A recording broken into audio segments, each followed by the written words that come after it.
Black driver gave his last dollar to a homeless man. Then the truth shook. In part 1, the last $20. The alarm clock sat silent on the nightstand, its digital face dark for half a year now. Monica didn't need it anymore. Her daughter's coughing had become her morning call, a sound that pierced deeper than any buzzer ever could. "Mama, it hurts again," 7-year-old Zara whispered. Her small hand pressed against her chest like she was trying to hold her heart in place. Monica's own heart clenched as she reached for her daughter's wrist, feeling the pulse beneath her fingertips. Too fast, always too fast. She forced her face into calmness, though panic screamed beneath her skin. "Let's get your medicine, baby girl," she said softly, reaching for the orange prescription bottle on the dresser. 3 pills rattled inside. 3 days of normal heartbeat. 3 days until the next impossible choice. Monica opened her worn leather wallet, the one her grandmother had given her before she passed. $23 and some change stared back at her. The prescription refill would cost $195 at the discount pharmacy. That left her with $350 until next Friday. $350 for gas to keep her rideshare car running, for food to keep them both alive, for the rent that was already 5 days late. "Mama, are we poor?"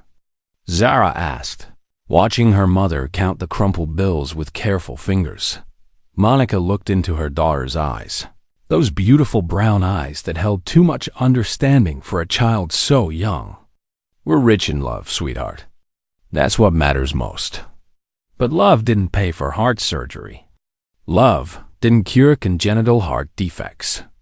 Monica had been a nursing student once, top of her class at Chicago State University, understanding every textbook definition of what her daughter needed. Complete cardiac reconstruction. Cost $200,000. It might as well have been $2 billion. She'd left school in her junior year when Zara was born, when the baby's father disappeared 3 weeks after delivery, leaving only medical bills and a daughter who needed constant care. Monica traded her stethoscope dreams for car keys, her study sessions for 18-hour shifts driving strangers through Chicago streets. "I'm gonna be a nurse like you were gonna be." "Mama," Zara said, swallowing her tiny white pill with apple juice. "Like I'm still gonna be," Monica replied, though the words tasted like lies. One day, her phone buzzed. First ride request of the morning. Pick up in Lincoln Park. Destination O'Hare Airport. 40-minute drive. Maybe $30 if the passenger tipped. Monica's old Toyota struggled to start, the engine coughing almost as badly as Zara before finally turning over with a cloud of black smoke. "Sorry, baby. We'll get her fixed soon," Monica murmured, patting the dashboard like it was a sick friend. "It's okay, Mama. Cars get sick too," Zara said. And Monica's throat tightened with love and grief and exhaustion. At Zara's school, Monica watched other parents in their warm SUVs wearing coats without patches. Kids with backpacks that weren't held together with safety pins. Zara's boots were 2 sizes too big, donated from the school charity closet. Her jacket had duct tape covering the torn sleeve. But she never complained, never asked for what other children had. "Have a beautiful day, sweetheart." Monica hugged her daughter close, breathing in the strawberry scent of her discount shampoo. "Love you, Mama. Make lots of money today, okay?" Monica forced a smile that didn't reach her eyes. "I'll do my very best." The morning rides were brutal. 3 passengers, $12 total. One man spilled his coffee across her back seat and didn't offer to pay for cleaning. By noon, Monica had earned $18. Her gas gauge hovered near empty. Zara's school pickup was at 3 o'clock. The mathematics of survival were simple and cruel. She needed exactly one more decent fare to refill Zara's prescription and buy enough gas to make it home. Her phone stayed silent. Part 2. When angels fall, Monica parked outside Children's Memorial Hospital, watching ambulances arrive and depart like mechanical heartbeats. 2 years ago, this building was supposed to be her world. She dreamed of white coats and stethoscopes, of saving lives instead of barely surviving her own. Her phone buzzed. Not a ride request, but a text from Zara's teacher. Miss Washington. Zara had another episode during recess. She's okay now, but we need to discuss her condition soon. Monica's hands trembled as she typed back. Is she safe? Should I come get her? She's resting in the nurse's office. We'll monitor her until pickup. Monica pressed her forehead against the steering wheel, fighting tears she couldn't afford to shed. Zara's episodes were getting worse, coming more frequently. The medication was failing. Her baby girl was running out of time. She dialed Dr. Rivera, Zara's cardiologist, with shaking fingers. Monica, I'm glad you called. Dr. Rivera's voice was gentle but grave. Zara's recent tests show significant progression. We need to schedule surgery within 6 months. How much time exactly? Monica's voice barely rose above a whisper. 3 months, maybe 4 if we're very fortunate. And the cost? $200,000. I know it seems impossible, but there are programs. What programs? Hope flickered in Monica's chest. Medicaid applications, charity foundations, fundraising campaigns. These things take time, but how much time? Dr. Rivera paused. 12 to 18 months for approval, typically. Monica closed her eyes. Zara had 4 months. The programs took 18. Monica? Are you still there? Yes, we'll figure it out. Zara's a fighter. She gets that from her mother, Dr. Rivera said softly, after hanging up. Monica sat in her car watching the hospital's revolving doors, watching families walk in with worry and walk out with hope or heartbreak. Somewhere in that building were miracles she couldn't afford, answers she couldn't reach. That afternoon, Monica picked up Zara from school. Her daughter was pale but smiling, clutching a crayon drawing of 2 figures in scrubs. Look, what I drew. Mama, that's you and me when we're both nurses. Monica's throat tightened as she studied the careful crayon lines. It's beautiful, baby. Miss Parker said, I'm really smart. She said smart kids can be anything they want. That's absolutely right, sweetheart. Anything at all. As they drove toward their small apartment on Chicago's South Side, Zara fell asleep in the passenger seat, her small hands still pressed against her chest. Monica glanced at her daughter's peaceful face, memorizing every detail like photographs she couldn't afford to take. Their apartment building was tired and worn, heat barely working, windows rattling with every winter gust. But it was home. Monica carried Zara upstairs, tucked her into bed, and counted her money one final time. $20.37. Tomorrow, Zara would need more medicine. Tomorrow, the overdue rent notice would probably arrive. Tomorrow felt like standing at the edge of a cliff with nowhere left to step. But Monica had learned something during her nursing school years, something the textbooks never explicitly taught. Sometimes the most important thing wasn't diagnosing what was wrong with a patient. It was recognizing what was still right with their fighting spirit. What Monica didn't know was that her biggest test was arriving with the storm of the century. And the choice she'd make would change everything she thought she understood about kindness, sacrifice, and the strange mathematics of miracles. Part 3. Into the blizzard, 8 o'clock at night. Snow fell like concrete fragments from a collapsing sky.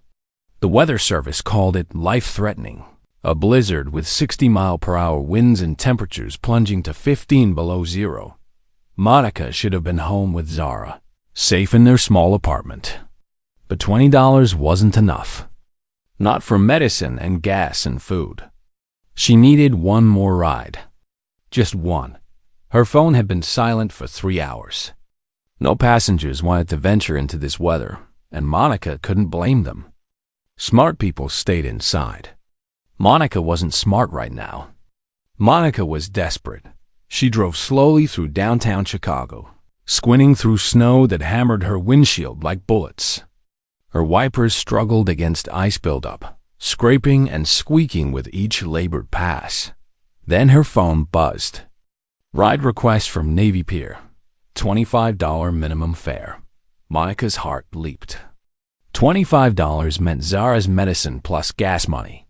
She accepted immediately. Hands trembling with relief and cold. The pickup location was an upscale restaurant called The Windsor.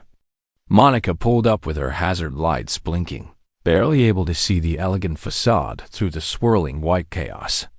5 minutes passed. No passenger. She called the number listed. Straight to voicemail. 10 more minutes. Her gas gauge dropped with every minute the engine ran for heat. Then her phone rang. The passenger. Sorry, I can't do this. Weather's too crazy. I can't even see the street from inside. Monica's stomach dropped. But I'm already here. The line went dead. 40 minutes wasted. No fare. Nearly empty tank. Monica pressed her forehead against the steering wheel, fighting the urge to scream or cry or both. But as she prepared to drive away, movement caught her eye across the street near a bus stop. A figure in dark clothing hunched against the wind, moving erratically. Struggling. Monica watched the figure stumble, arms windmilling, then fall face first into a SNOWBANK. And then nothing. No movement at all. Every instinct from nursing school kicked in immediately. Someone down in sub-zero weather meant hypothermia. Hypothermia meant death within minutes, sometimes less. She should drive away. Focus on her own family, her own impossible problems.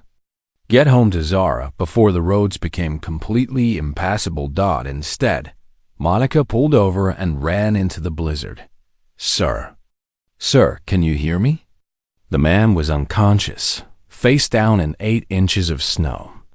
Monica rolled him over with strength she didn't know she still had. Older man, maybe 65, wearing glasses now cracked and twisted. His coat looked expensive once, but now it was torn and filthy. Homeless, probably. Forgotten by everyone. Monica checked for a pulse, her nursing training guiding her frozen fingers to the right. Spot on his neck. Weak. Dangerously slow. The man's lips were blue. His skin felt like touching ice. Come on, stay with me. Please, stay with me. Monica dragged him toward her Toyota, struggling against wind that tried to knock them both down. She got him into the passenger seat and cranked the heat to maximum, then checked his vital signs again. Pulse 40 beats per minute. Normal was 60 to 100. Breathing shallow and irregular. Skin pale, cold, completely unresponsive. Textbook hypothermia, stage 2, maybe stage 3. Without immediate warming, this man would die within the hour. Possibly sooner. The smart thing was calling 911. But Monica knew Chicago's emergency response times during blizzards. 30 minutes minimum. This man didn't have 30 minutes. The responsible thing was driving him to the nearest hospital. But Monica's gas tank was nearly empty, and she had exactly $20 to her name. The human thing was helping anyway. Monica made her choice without hesitation. She drove toward Northwestern Memorial Hospital, 15 miles through the worst storm Chicago had seen in decades. Her Toyota slid on every turn. Visibility dropped to less than 10 feet. The man drifted in and out of consciousness, mumbling words that made no sense. What's your name? Monica asked, trying to keep him awake, alert, alive. I don't. Where am I? You're safe. I'm getting you help. What's the last thing you remember? Cold. So cold. I was walking somewhere. Monica noticed details that didn't match. The man's coat was expensive cashmere, probably worth $1,000 when it was new. His shoes were Italian leather, ruined now but clearly costly once. His watch was Swiss, elegant, not typical homeless person possessions. But his hypothermia was real. His dying was real. Do you have family? Anyone I can call? I can't remember. Everything's foggy. Monica's phone showed 2 missed calls from Zara's school. Her heart stopped completely. She called back immediately. Ms. Washington, it's Principal Anderson. Zara had another episode, a bad one this time. We called an ambulance. She's at Northwestern Memorial right now. The world tilted. Is she okay? Is she conscious? She's stable, but you need to get here immediately. Monica looked at the unconscious stranger in her passenger seat, then at her gas gauge hovering near empty. She had to choose. Zara or this man. Both needed immediate medical attention. Both were running out of time. Monica pressed harder on the accelerator, her old Toyota protesting but obeying. Hold on, she whispered to both of them. Both of you just hold on. Part 4. Impossible choices. The emergency room door slid open as Monica half-carried, half-dragged the stranger inside. Her arms burned with exhaustion, her clothes soaked through with melted snow. I need help. Her voice cracked with desperation. Hypothermia patient, and my daughter's here somewhere. 2 nurses rushed forward with a wheelchair, their trained eyes assessing the man's condition instantly. How long was he exposed? One nurse asked. I don't know. Maybe an hour, maybe more. I found him unconscious in the snow. Room 3, stat, the other nurse called out. They wheeled the stranger away, leaving Monica standing in the bright fluorescent light, shivering and alone. Zara Washington? Monica grabbed the arm of a passing orderly. Where's Zara Washington? Pediatric ICU, 4th floor. Monica ran toward the elevators, her wet shoes squeaking against the polished floor. The elevator took forever, each second stretching into eternity. 4th floor. Down the hall. Through double doors. And there was Zara, small and pale in a hospital bed, hooked up to monitors that beeped with mechanical precision. Dr. Rivera stood beside the bed, reviewing charts with a grave expression. Mama.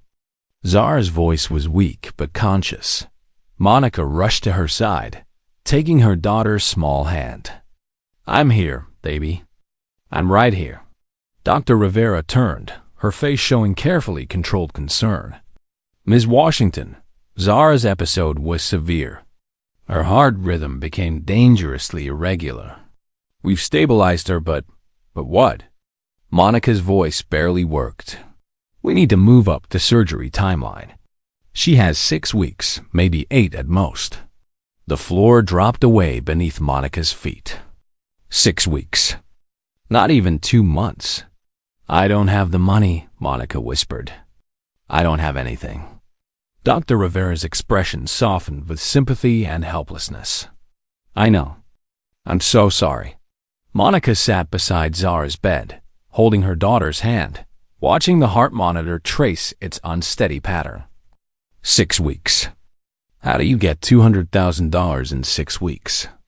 An hour later, a different doctor appeared in the doorway. Dr. Collins, the EA tending physician, Miss Washington. The man you brought in, he's conscious now. He's asking for you. Monica looked at Zara, who'd fallen asleep, exhausted from her ordeal. I'll stay with her, Dr. Rivera said gently. Go. The stranger's room was 3 floors down. Monica found him sitting up in bed, looking confused but alert. Someone had cleaned his face, removed his broken glasses, wrapped him in warm blankets. You're the one who found me, he said. His voice was stronger now, cultured and refined. How are you feeling? Monica asked. Better. Alive, thanks to you. He paused, studying her face with intensity. The doctor said you used nursing training to save me. Former nursing training. I didn't finish school. The doctor said your assessment was perfect. You prevented severe tissue damage, possibly saved my life. He extended his hand. I wish I could tell you my name, but I can't remember anything. Where I live, who I am, how I ended up in that snow. Monica shook his hand, feeling the warmth returning to his fingers. Do you remember anything at all? Nothing. It's all blank. Fear flickered across his face. The doctor said, I can't stay here. They need the bed. But I have nowhere to go. Monica saw his panic, the terror of being lost and alone in the world. She thought about Zara upstairs, about 6 weeks and $200,000. About $20 and an empty gas tank. She thought about the choice she'd made in the blizzard when she could have driven past, when she could have chosen differently. You can stay with me, Monica heard herself say. The stranger stared at her. I'm sorry, what? My apartment. It's not much, but you need somewhere safe while your memory returns. I couldn't possibly impose. It's not an imposition. The words came from somewhere deep and true. You need help. That's what people do. We help each other.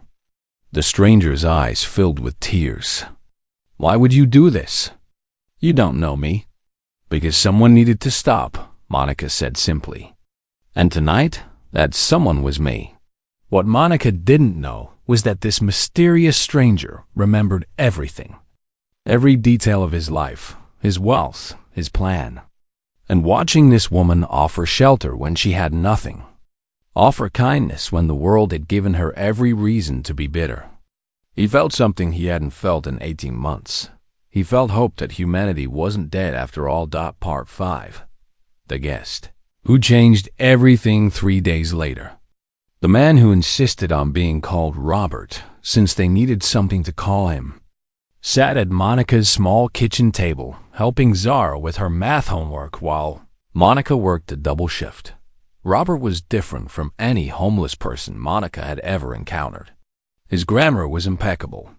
His manners refined. He knew things about literature, about science, about the world that suggested education and privilege. But he genuinely seemed unable to remember his identity. Mama, Robert helped me with my science project, Zara announced when Monica came home exhausted from her 16-hour shift. He's really smart. Monica found Robert reading one of her old nursing textbooks, the one she'd kept hoping someday she'd return to school. Interesting reading? She asked, dropping her keys on the counter. Robert looked up, slightly embarrassed. I hope you don't mind. I was drawn to it somehow, like I've studied this material before. Keep it. I'm not using it anymore. Why did you quit nursing school? Monica glanced toward Zara's bedroom where her daughter was sleeping peacefully, or as peacefully as a child with a failing heart could sleep. Life had other plans for me. You would have made an exceptional nurse, Robert said quietly. Your knowledge saved my life. Knowledge doesn't pay tuition or hospital bills. That evening, while Zara slept, Monica and Robert shared dinner. Canned soup and crackers. Monica's last food until payday in 2 days. I need to tell you something, Robert said carefully. What's that? Today, when Zara had a small episode, I recognized the symptoms immediately. Monica's pulse quickened. What do you mean? Congenital heart defect, probably tricuspid atresia based on her presentation. She needs surgical intervention soon, very soon. Monica's hands trembled. How do you know that? Robert stared at his hands, confusion crossing his face. I don't know how I know, but I know. I might be a doctor, or maybe I just know doctors. Everything feels so foggy. Robert, do you remember anything else? Anything at all? Robert was quiet for a long moment. Sometimes I have dreams. About boardrooms, about making decisions that affect many people. About losing someone very important to me. Family? Maybe. The dreams always end with me walking in the cold, looking for something. Or someone. That night, Monica lay awake in her small bedroom while Robert slept on the couch. She watched shadows move across her ceiling, thinking about this mysterious stranger who'd appeared in her life during a blizzard. This man who knew advanced cardiology, who spoke like someone educated and powerful, who had nothing but seemed to understand everything. Zara's medication was gone. Monica had 47 cents in her wallet. Rent was due in 3 days. But somehow, impossibly, she felt something she hadn't felt in months. Hope. On the fourth morning, Robert woke up gasping, his face twisted with anguish. The boy! Where's the boy? Monica rushed from her bedroom. Robert, what boy? My son. There was an accident. He needed help, but nobody stopped. Nobody helped him. Robert's memories were returning, but in painful, fractured pieces. Robert, you're safe. Zara and I are here. Robert looked at Monica with tears streaming down his face. You stopped. When I was dying in the snow, you stopped. Of course, I stopped. My son, Robert whispered. He died because nobody stopped. Monica understood then. This wasn't just about memory loss or hypothermia. This was about grief, about trauma, about a father who'd lost everything that mattered. What was his name? Monica asked gently. Michael. Michael Crawford. Crawford. The name triggered something in Monica's memory, but she couldn't quite place it. Robert, I think your memory is coming back. Robert nodded slowly. Some of it. But the most important part, who I really am, that's still gone. Monica made coffee with the last of her grounds. As Robert sipped it, he seemed to grow stronger, more focused. Monica, when my memory fully returns, I need to repay what you've done. You don't owe me anything. I owe you everything. You saved my life, and more importantly, you've shown me something I thought was gone from this world. What's that? Robert looked towards Zara's bedroom, then back at Monica. Proof that genuinely good people still exist. People help each other, Robert. That's just what we do. No, Robert said firmly. That's what you do. And that's exactly why you're extraordinary. What neither of them knew was that Robert's memory would return completely within 24 hours. And when it did, everything Monica thought she understood about kindness, sacrifice, and impossible coincidences would shatter into a truth more powerful than she could imagine. Part 6. When masks fell in the fifth morning, Monica woke to find Robert sitting on the couch at sunrise. Head in his hands, shoulders shaking with silent sobs. Robert? Monica approached carefully. What's wrong? Robert looked up, his face streaked with tears. I remember everything. Monica's heart skipped. That's wonderful news, isn't it? My name is William Crawford. I own Crawford Enterprises, half the office buildings in downtown Chicago. Monica stared at him, the words not making sense. You're wealthy? I'm worth approximately $2 billion, Monica. And for the past 6 months, I've been living on the streets, pretending to be homeless. The kitchen floor seemed to tilt beneath Monica's feet. Pretending? Why would anyone pretend to be homeless? William stood, pacing the tiny apartment that must have seemed impossibly small to him now. My son Michael died 18 months ago. Car accident on Lakeshore Drive. He called 911, but the ambulance was delayed. He called me, begging for help. Monica's chest tightened. What happened? Dozens of people drove past him. He was bleeding, dying, calling for help, and they all just kept driving. By the time paramedics arrived, it was too late. William, I'm so sorry. I became obsessed with this idea that humanity was dead, that people only cared about themselves. So I decided to test it. Test it how? William pulled out a wallet Monica had never seen, expensive leather with gold embossing. From it, he extracted a business card. William Crawford, CEO and Chairman, Crawford Enterprises. Monica's hands trembled as she read it. You've been testing people? For 6 months? I lived on the streets with torn clothes and no money, putting myself in situations where I needed help. Do you know how many people stopped to help a dying homeless man? How many? Just you, Monica. Only you. Monica sank into a chair, her mind spinning. So this was all what? Some kind of experiment? The hypothermia was real. I truly was dying that night. But when I saw your car approaching, when I realized someone was actually stopping, William's voice broke. You gave me something I thought was extinct in this world. What?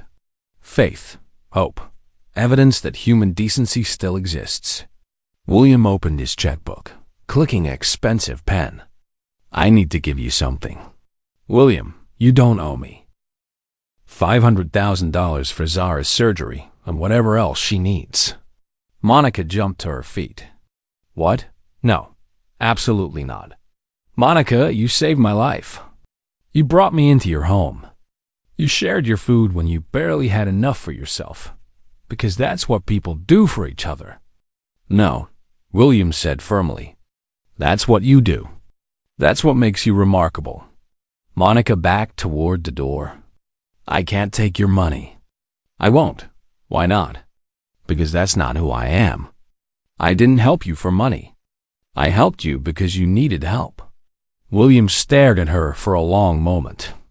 That's exactly why you deserve it. I don't deserve anything.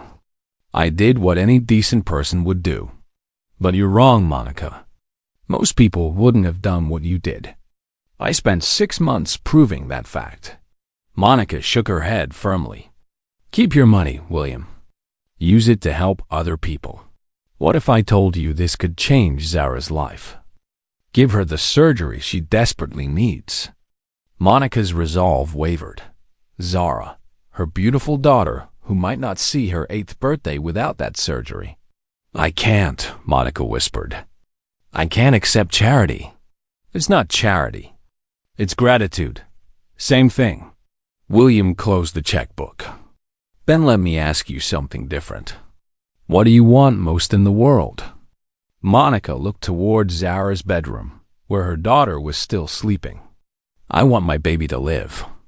I want her healthy and happy and able to grow up. And for yourself? I want to be the mother she deserves. The woman who can provide for her, protect her, give her real opportunities. William nodded slowly. What if I told you I could make that happen without charity? What if I offered you something you'd have to earn? Like what? A job. Using your nursing knowledge. Helping people the way you helped me. Monica's pulse quickened. What kind of job? I'll explain everything tomorrow. But first, I need to make a phone call. William picked up Monica's phone and dialed a number from memory. Double quotes, Dr. Rivera? This is William Crawford. I need to discuss Zara Washington's case immediately. Monica's eyes widened. How do you know Dr. Rivera? William covered the phone. I funded the new cardiac wing at Northwestern Memorial. Dr. Rivera is one of the finest pediatric surgeons in the country. William, what are you doing? Something I should have done 6 months ago, William said. Something my son would have wanted me to do. What William was planning would create ripples far beyond anything Monica could imagine. Because sometimes, when you save one life, you end up saving thousands more. Part 7. The offer that changes everything. 3 days after his memory returned, William had transformed completely. Gone was the confused, gentle stranger. In his place stood someone who made commanding phone calls and carried authority like a birthright. Dr. Rivera, move Zara Washington to the VIP cardiac unit immediately. Monica overheard from the bathroom. She confronted him the moment he hung up. William, what are you doing? What needs to be done? This is too much. I can't accept. Trust me, Monica. Everything will make sense very soon. That afternoon brought the first mysterious element. Northwestern Memorial's HR department called. Ms. Washington, We have your application for our medical assistant scholarship program. Monica's confusion was immediate. I never applied for any scholarship. Someone submitted it on your behalf with very compelling recommendations. Are you available for an interview tomorrow?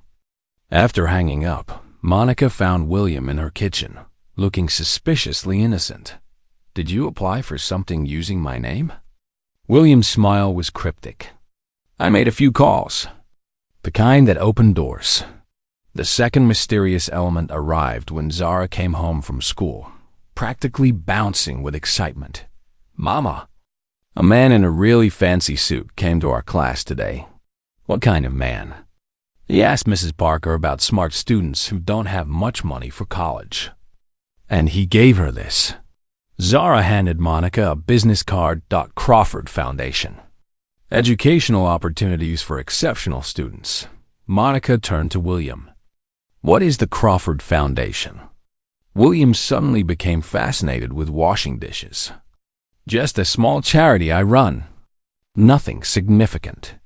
The third mysterious element came via text message. Miss Washington, this is James Crawford, William's attorney. We need to meet regarding your daughter's medical care and future employment opportunities. Tomorrow at 2 p.m., Crawford Tower, 47th floor. Your attorney wants to meet with me? William finally looked up. James gets excited about paperwork. William, what's really happening? William's expression grew serious. Monica, you saved more than my life that night in the blizzard. What do you mean? You saved my faith in humanity. Now I want to return the favor. By doing what exactly? By giving you the opportunity to save other lives the way you saved mine. A chill ran down Monica's spine. You're scaring me. Don't be scared. Be ready. Ready for what? William smiled, and for the first time since his memory returned, Monica saw genuine warmth in his expression. To change the world, one act of kindness at a time. The next day, Monica stood in Crawford Tower's lobby, staring up at gleaming marble and endless glass. 47 floors above street level. A different universe from her South Side apartment. The elevator rose smoothly, silently. Floor after floor of wealth and power passing by. 40-7th floor. The doors opened onto an office space that looked like something from a movie. Floor-to-ceiling windows overlooking all of Chicago. A conference table that could seat 20 people. And William, no longer Robert, in a perfectly tailored suit that probably cost more than Monica's yearly income. Monica, please sit down. She felt underdressed in her only clean blouse and borrowed blazer. Mr. Crawford, I still don't understand why I'm here. You're here because 6 months ago, I made a decision that led to the most important discovery of my life. James Crawford, the attorney, slid a thick folder across the polished table. Ms. Washington, what I'm about to tell you will sound impossible. Monica opened the folder. Inside were photographs, dozens of them. All of her. Monica driving her Toyota. Monica picking up Zara from school. Monica helping an elderly woman carry groceries. Monica returning a lost wallet to a frantic businessman. What is this? Her voice barely worked. William leaned forward. Monica, I didn't end up in that snowbank by accident. The room tilted. What are you saying? I've been watching you for 3 months before that night. Monica's stomach churned. 3 months? You've been stalking me? Not stalking. Observing. After Michael died, I became obsessed with the question. Are there still genuinely good people in this world? James opened another folder, his voice clinical and professional. Ms. Washington, we hired investigators to identify individuals who consistently chose kindness over self-interest. We monitored rideshare drivers, service workers, anyone in positions where they regularly interact with strangers. Monica stared at the photographs, feeling violated and confused. This is insane. We documented acts of goodness, William continued. Small things, returning lost items, helping stranded motorists. going out of your way to assist someone in need. You spied on me. We observed public behavior. And Monica, out of over 200 people we studied, you were extraordinary. James consulted his notes.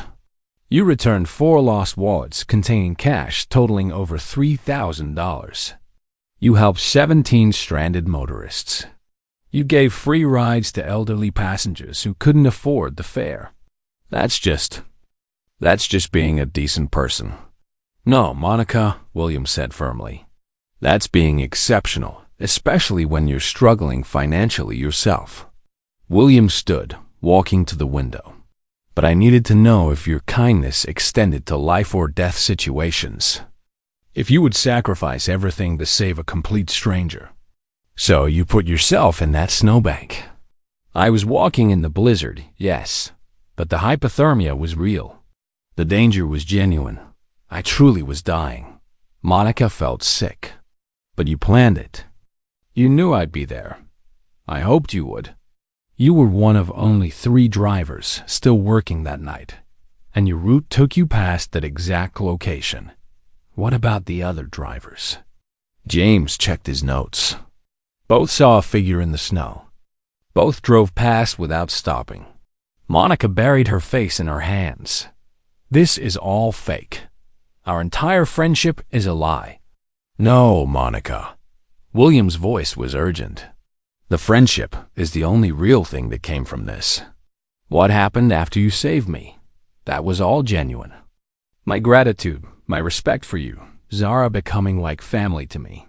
That was all completely real. But you lied to me for days. I was trying to figure out how to tell you the truth without losing your trust. Monica looked up, tears streaming down her face. Why? Why does any of this matter? William returned to the table, his expression grave. Because I'm retrish contini, Monica. The words hit like a physical blow. Monica's breath caught in her throat. What? Pancreatic cancer, stage 4. I have maybe 6 months left, perhaps less. James nodded grimly. Mr. Crawford has been managing his condition throughout this entire process. William's voice softened. When Michael died, I lost my purpose. I had billions of dollars, but no reason. To live, no faith in humanity, no hope for the future. So you decided to test people, Monica whispered. I decided to find out if kindness still existed. And if it did, I wanted to find someone worthy of carrying on my son's legacy. Monica felt the world shifting beneath her. What are you talking about? William opened a final folder. The Crawford Foundation currently has an endowment of $500 million. It was supposed to be Michael's inheritance, his chance to change the world. Mr. Crawford wants you to run it, Monica, James said quietly. The room went completely silent. Monica couldn't breathe, couldn't think. Run what? The Crawford Foundation. I want you to distribute $500 million to help people like yourself. People who deserve opportunities, but never receive them. Monica's hands trembled. That's impossible. It's not impossible. It's necessary. James slid a contract across the table. The position comes with a salary of $200,000 annually, full medical benefits for you and Zara, and complete authority over foundation grants and programs. Monica stared at the contract, the words swimming before her eyes. I don't have any experience running a foundation. You have something better, William said. You have the moral compass to identify people who deserve help. You understand. Struggle, sacrifice, choosing kindness when it costs you everything. What about Zara's surgery? Already scheduled for next week. Dr. Rivara will perform it personally. All costs covered by the foundation. And your medical school debt paid in full. Plus, if you want to complete your nursing degree, the foundation will cover all expenses. Monica's voice was barely a whisper. This is too much. Too much money, too much responsibility. Monica, look at me. She met William's eyes. You saved my life with $20 and no expectation of reward. You brought me into your home when you had nothing. You shared food with me when your own daughter was hungry. That's what people are supposed to do. That's what you do.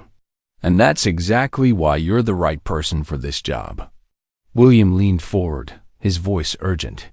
My son Michael dreamed of helping people. He wanted to be a nurse like you wanted to be. This foundation was supposed to be his way of changing the world. Mr. Crawford, let me finish. When I die, this foundation will be the only good thing left of my life. The only way Michael's death will have meaning. Monica stared at the contract through her tears. I don't know if I can do this. You've already been doing it your entire life, Monica. I'm just giving you the resources to do it on a larger scale. The pen sat on the table between them. $500 million. $200,000 salary. Zara surgery. A chance to help thousands of people. And the weight of a dying man's hope resting on her shoulders. I need time to think, Monica finally said. Of course. How much time? I don't know. This is everything I've ever dreamed of and everything I'm terrified of all at once. William nodded with understanding. What terrifies you most? Monica looked out at the Chicago skyline. What if I make wrong choices? What if I give money to people who don't deserve it or miss people who do? Monica, you've been making those choices perfectly your entire life. You chose to help me when I was dying. You chose to bring me into your home when you had nothing. You chose to refuse my money when I offered it. That was different. That was just human decency. Exactly. And that's what this foundation needs. Not business expertise or financial knowledge. Human decency on a massive scale. James pulled out another folder. Ms. Washington, let me show you what we're proposing for the foundation's first year.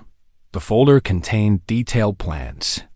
Medical scholarships for single parents. Free clinics in underserved neighborhoods. Emergency assistance funds for families facing crisis. This is incredible, Monica whispered.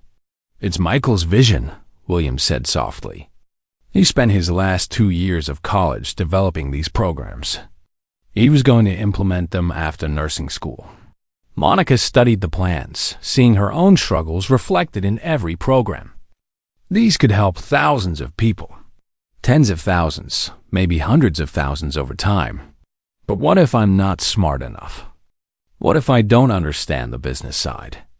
James smiled gently. That's why you'll have a full staff. Accountants, attorneys, program managers. Your job isn't handling details. Your job is identifying people like yourself who need opportunities. William leaned forward. Monica, can I tell you about the first person I want you to help? Who? Teresa Martinez. Single mother of 3. Works 2 jobs as a hospital cleaner. She's been teaching herself nursing through online courses for 4 years. Monica felt that familiar pull in her chest. She sounds like she deserves a chance. She does. But nursing school costs $60,000. She never afforded it on her own, so we pay for her school. We pay for her school, provide childcare during classes, and guarantee her a job when she graduates. Monica's mind raced with possibilities. And how do you know about Teresa? The same way I knew about you. We've been identifying worthy candidates for months. James opened another file. Carlos Rivera, Army veteran with PTSD. Brilliant mechanic, but no shop will hire him because of his condition. We help him open his own shop. Equipment loan, business training, mental health support. Within 2 years, he can employ other veterans. William smiled. You understand immediately. That's why you're perfect for this. Monica felt excitement building despite her fear. How many people like Teresa and Carlos have you identified? Over 300 in Chicago alone. And that's just the beginning? James nodded. Once the Chicago program succeeds, we expand. Detroit, Cleveland, Milwaukee. Every city has good people trapped by circumstances. Monica stood, pacing to the window. The city spread below her. Millions of lives, thousands of struggles. Hundreds of people who just needed someone to stop and help. This could change everything for so many people. It will change everything, William said. The question is, are you brave enough to let it? Monica thought about Zara's drawing. 2 stick figures in scrubs. Her daughter who wanted to be a nurse, who might actually live long enough to achieve that dream now. She thought about $20 in a blizzard. About choosing to stop when everyone else drove past. She thought about the stranger who became family. The test that became truth. The chance that became destiny. Monica turned from the window. Meeting William's eyes. I have one condition. Name it. Zara's surgery happens first. I need to know she's safe before I can focus on helping anyone else. Already scheduled for Monday. Dr. Rivera is personally handling the case. And if something goes wrong? If the surgery doesn't work? William's expression grew tender. Then you'll have the resources to get her the best care in the world. Multiple surgeons, experimental treatments, whatever it takes. Monica looked at Zara's photo on her phone. Her beautiful daughter who counted to 10 in Spanish. Who never complained about patch jackets or shared meals. Who believed her mama could do anything. If I do this, Monica said slowly, I want the first grant to go to someone Zara chooses. William's eyebrows rose. Zara chooses? She's smart, she's kind, and she understands what it feels like to need help. Let her make the first decision. William's eyes filled with tears. Michael would have loved that idea. Monica picked up the pen, her hand steady now despite everything. Okay, she whispered. Let's change the world. Part 8. When kindness multiplies 6 months later. The world looked different through Monica's eyes. Before, Zara gasping for breath after climbing 1 flight of stairs, her lips turning blue during recess, every day a countdown toward the inevitable. Now, Zara running across the playground, her laughter bright and free. Dr. Rivera calls her surgery a complete success, a miracle of modern medicine and perfect timing. Before, Zara doing homework at a broken kitchen table, dreaming of someday becoming a nurse like her mama almost was. Now, Zara at the Crawford Foundation's Youth Education Center, teaching coding to other children while developing her own app, a heart rate monitor for kids with cardiac conditions, so they can catch problems early like she wished she could have. Before, Monica counting $20 in a parking lot, choosing between gas and food, between survival and surrender. Now, Monica in her foundation office, reviewing grant applications from a desk that still feels too big, too important, too impossible. But she kept her old Toyota, drives it every day, because she never wants to forget where she came from. Before, Monica studying nursing textbooks by lamplight while Zara slept. Dreams deferred indefinitely. Now, Dr. Monica Washington, completing her final year of nursing school through Northwestern's executive program, funded entirely by the foundation that changed her life so she could change others. The ripple spread wider than anyone imagined. Teresa Martinez graduated nursing school with highest honors. She now runs the Crawford Foundation's mobile health clinic, providing free medical care to Chicago's underserved neighborhoods. Her 3 children are enrolled in the Foundation's college prep program, all planning careers in medicine. Carlos Rivera's veteran auto repair shop employs 12 formerly homeless veterans. His shop has a 98% customer satisfaction rating and has repaired over 3,000 vehicles for low-income families at cost.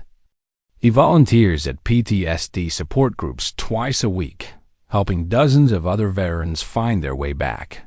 Angela Thompson, the single mother who couldn't afford child care, completed her paralegal certification. She now provides free legal aid to families facing eviction, personally saving over 200 homes from foreclosure. The Crawford Foundation's first year created 847 jobs across Chicago. Local unemployment in target neighborhoods dropped by 23%. 5 new small businesses opened with foundation microloans, generating over $2 million in local economic activity. 17 foundation scholarship recipients graduated from various programs with 100% job placement rate. The headlines followed. Chicago Tribune, from rideshare driver to philanthropist. The Monica Washington story. CNN, how one act of kindness transformed a city. 60 Minutes, the $20 miracle, a foundation built on compassion. But Monica barely noticed the publicity. She was too busy changing lives. The foundation expanded to Detroit, where Monica identified Marcus Hayes, a former auto worker teaching himself computer programming at the public library.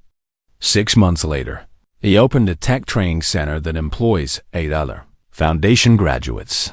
Milwaukee's program launched with focus on single mothers. First recipient, Patricia Davis, who opened a daycare center employing 6 other foundation graduates, creating a support network that lifted entire families. Cleveland's initiative targeted homeless veterans. Carlos Rivera served as consultant, helping establish 3 veteran-owned businesses in 6 months. The unexpected discoveries came fast. Monica's approach revealed systematic barriers preventing good people from accessing opportunities. Her research influenced state policy on occupational licensing reform, removing obstacles that trapped people in poverty. The foundation's success attracted other wealthy donors. Total endowment grew to $1.2 billion within 8 months. Harvard Business School requested to study the foundation's screening methodology for identifying high-character, high-potential candidates, but the most meaningful moments happened quietly. Teresa Martinez's eldest daughter, inspired by her mother's transformation, enrolled in pre-med. Mom showed me it's never too late to chase your dreams. Carlos Rivera's mental health improved so dramatically he started a support group that helped dozens of other veterans find healing. Angela Thompson used her legal training to advocate for tenant rights, leading to new city ordinances protecting renters from exploitation. Each foundation recipient committed to mentoring 1 new candidate, creating exponential growth that mathematics couldn't quite capture. Community college enrollment in foundation partner programs increased 78% in target neighborhoods. Local high school graduation rates in foundation areas improved by 31%. Despite his declining health, William visited every foundation site. He told Monica during his final visit, Michael would be so proud. You've accomplished what he always dreamed of. William established the $20 award, monthly recognition for small acts of extraordinary kindness. First recipient, a teenager who shared her lunch money with a homeless veteran. Local restaurants began offering Crawford meals-free food for people performing documented acts of kindness, spreading compassion through simple recognition. Zara's medical app received recognition at the National Youth Innovation Fair. She donated the prize money to fund heart surgeries for 3 other children. She started a YouTube channel called Kids Helping Kids, featuring foundation children teaching skills to peers. Subscribers 150,000 and growing. Zara's dream evolved beautifully. I want to be a nurse who helps other nurses help more people. Mama, the mayor of Chicago, declared Crawford Foundation Day to celebrate community impact. 3 other billionaires announced similar foundations. Modeled on Monica's approach, the University of Chicago established the Washington Method curriculum for nonprofit management, teaching Monica's principles of identifying character over credentials. But the most important metric remained unchanged. Monica still stopped to help stranded motorists, still gave directions to lost tourists, still treated every person she met with dignity and respect. Because some habits, the good ones, never change, no matter how much circumstances improve. 2 years after that night in the blizzard, Chicago experienced another massive snowstorm. Monica drove through her old neighborhood with Zara beside her, heading home from a science fair where her daughter won first place. "Mama, pull over," Zara said suddenly. "What's wrong, baby?" "That person at the bus stop needs help." Monica saw a young woman hunched against the cold, holding a sign, "Need work." "We'll do anything honest." "We should help her," Zara insisted. Monica smiled. Some lessons run deeper than blood, pass from mother to daughter, like inheritance more valuable than money. They approached carefully. The young woman looked up, early 20s, intelligent eyes, worn but clean clothes. The look of someone struggling but not surrendered. "What's your name?" Monica asked gently. "Jasmine Peterson." "What kind of work are you looking for?" "Anything honest." "I have 2 years of teaching credential courses, but I dropped out when my grandmother got sick. She raised me, and I couldn't leave her." Monica felt that familiar pull, the same instinct that made her stop for William Crawford in a blizzard. "Jasmine, have you heard of the Crawford Foundation?" "No, ma'am." Zara stepped forward, her voice confident and kind. "My mama runs it. We help people who deserve opportunities." Monica handed Jasmine a business card. "Come to my office tomorrow, 9 o'clock. Jasmine stared at the card, her eyes filling with tears. "What's this about?" "Finishing your teaching credential. Getting back on your feet. Someone once gave me a chance when I needed it most." "I don't understand."